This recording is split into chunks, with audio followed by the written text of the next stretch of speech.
So the San Diego mosque shooting that we talked about earlier in the week and quickly dissipated into the ether. Gosh, when did it turn? I suppose it turned after we got the manifesto of the two shooters and realized that their motivations, these two teenagers, the motivations to go shoot up that mosque were not because they were from the ranks of MAGA, but because they were Jew-obsessed incel psychopaths. And that was confirmed by what they wrote. You know, everything was, it's the Jews, again and again and again. And they even talked about promoting the assassination of Trump and Vance, for that matter. The problem with the reporting on these incidents is they're politicized. And so you get stilted information and thus not much understanding of the difficult questions that have to be asked in the wake of these horrific events and how we should think about discussing them and even, from a media perspective, covering them.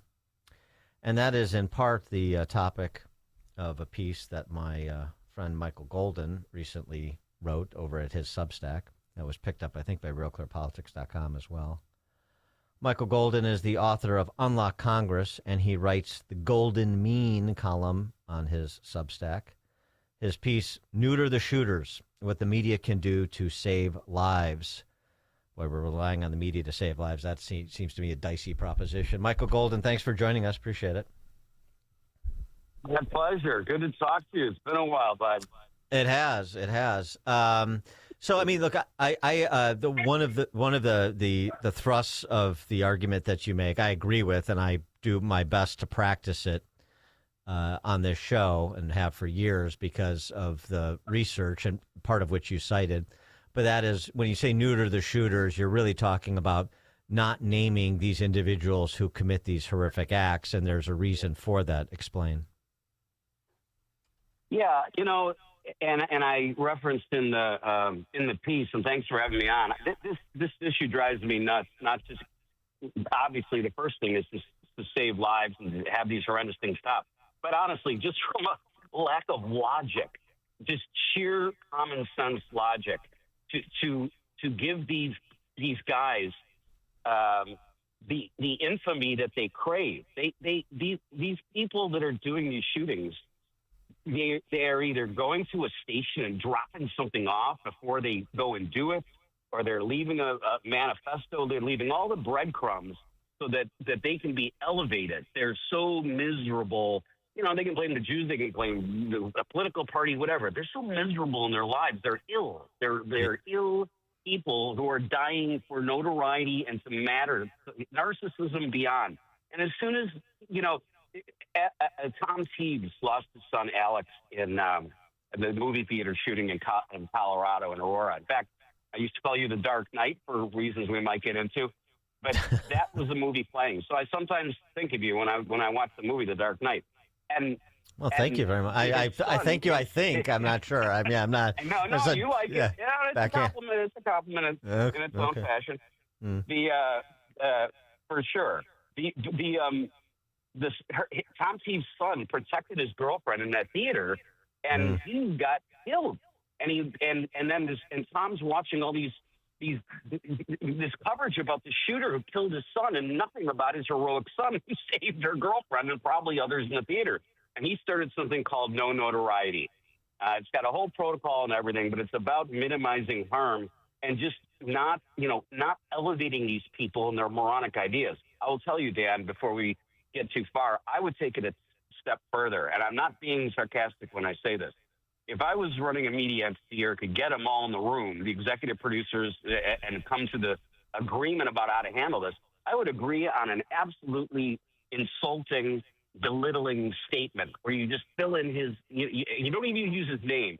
Just say, we're sorry to report that in Aurora, Colorado, another ill, lonely, pathetic person who should have been in a psychiatric ward has killed people. We're not going to name him. None of us are, because he's not worth it. Let me repeat. He's ill and a loser. Like one sentence, then everybody knows they're going to get if they go do this. They're not even going to hear the name. Their name's not even going to get mentioned. And speak to, because you, as I said, you referenced it.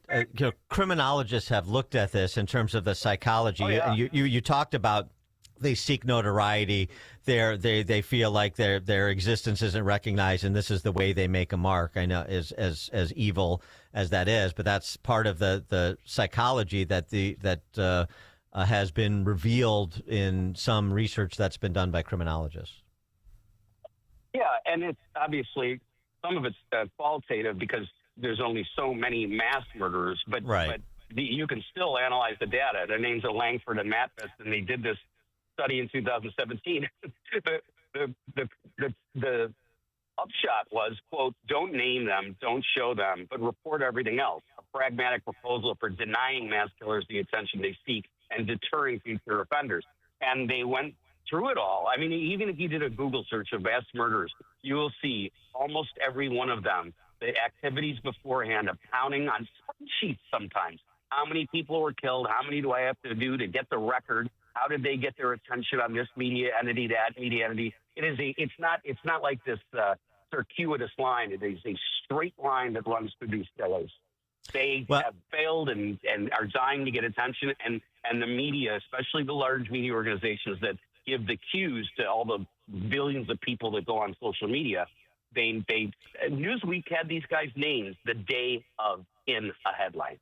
Yeah, I mean, well, of course, it's repeated every 15 minutes on the hour on all the cable news channels too. But and I remember, and I reference this often when we are compelled to talk about these mass killing events, that when the Chicago Tribune used to be a newspaper, they would not publish the names of people who committed suicide because there was research that suggests that it creates copycats. Now, it's not the same sort of crime, obviously, but the problem is that people feel lonely, they feel isolated, and they think that their only out is to take their own lives. And then they see somebody do that, and there's an outpouring of sadness and attention, and so it can instigate copycats for people that are, teetering on the margins, and so they didn't do it. And so it's sort of the same idea here that you don't want to glorify something that you don't want to see repeated.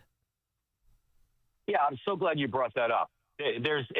And by the way, they're not saying don't put the guy's name up if it's a suspect where he's at large and still can be dangerous. Then it's an investigation, and you need the community to help in most at large investigations. But it's a great point you bring up.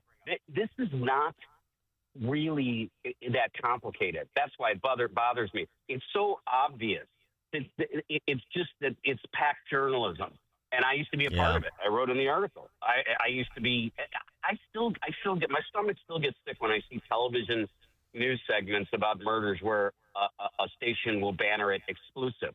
I used to do that. They're basically saying we need eyeballs and advertisements and money, so we're going to tell you that this tragic story, we're the only one who has it. It's just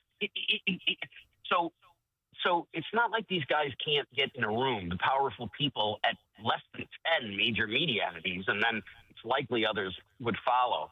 Now, you'd still have, deep investigators or people with 24 hours and nothing to do go on and figure it out and splash it somewhere on Twitter or X or whatever the hell. But you wouldn't have. You minimize you would not it. Have. Yes, right, exactly, and it's astonishing to me that they won't get in a room. And as I wrote in the piece, if you're big media and you're getting criticized every day, which they are, this is a free one. This is a pat on the back by the society. You finally decided to do something, and it's not really going to affect your bottom line. You get 12 of them in a room to say, yeah, this is the least decent thing we can do. Well, the other important part of what you said, too, referencing the research is,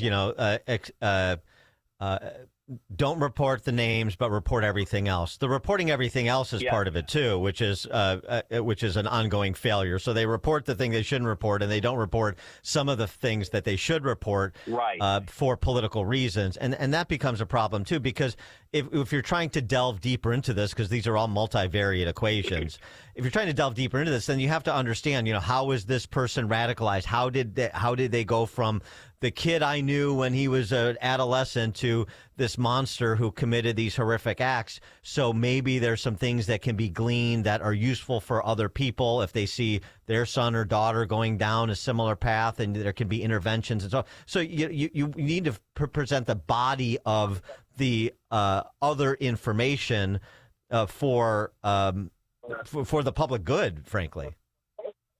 For sure. And actually, the third point in Tom Teague's in his organization's no notoriety protocol is one sentence that says, report the facts surrounding the mindset, demographic, and motivational profile without adding complementary color to the individual or their actions, and downplay the individual's name and likeness unless the alleged assailant is at large.